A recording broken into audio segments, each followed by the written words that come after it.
بسم اللہ الرحمن الرحیم۔ محترم ناظرین السلام علیکم۔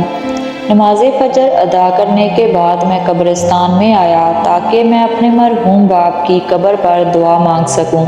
میں اپنے مرحوم باپ کی قبر پر کھڑا ہو گیا اور دعا مانگنے لگا۔ جیسے ہی میں نے دعا شروع کی تو اچانک مجھے چیخو پکار کی آوازیں سنائی دینے لگی۔ میں حیران ہو کر ادھر ادھر دیکھنے لگا لیکن مجھے کوئی بھی نظر نہ آیا۔ خوف اور دہشت کی وجہ سے میرا دل پھٹ رہا تھا۔ مجھے ایسے لگ رہا تھا کہ جیسے چیخو پکار کی آواز کہیں نزدیک ہی سے آ رہی ہے۔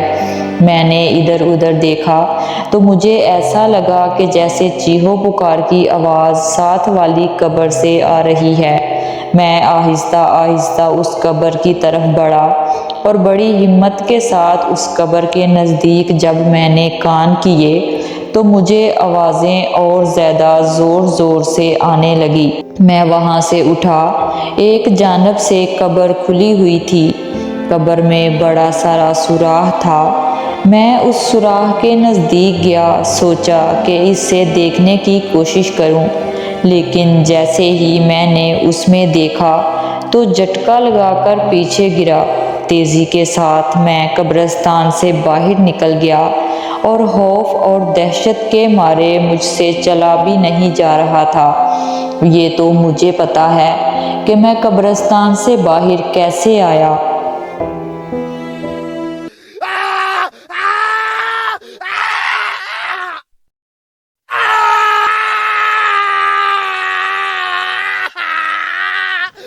میں جلدی کے ساتھ اپنی موٹر سائیکل کے پاس آیا، موٹر سائیکل پر بیٹھا، موٹر سائیکل کو سٹارٹ کیا اور جلدی کے ساتھ اپنے گاؤں میں چلا گیا۔ میں گاؤں جا کر جلدی سے قبر بنانے والے مستری کو، جس نے ہمارے گاؤں کی ساری قبریں بنائی تھی، اس کو میں قبرستان میں لے کر آیا کہ اس کو یہ معاملہ دکھا سکوں اور پوچھ سکوں کہ یہ قبر کس کی ہے۔ وہ بار بار مجھ سے ہاتھ پکڑ کے پوچھے کہ آخر اتنی جلدی تم مجھے قبرستان کیوں لے کر آئے ہو؟ میں نے اس سے کہا کہ بس آپ چلتے رہو۔ وہ بندہ بڑی حیرانگی کے ساتھ میرے ساتھ چل رہا تھا۔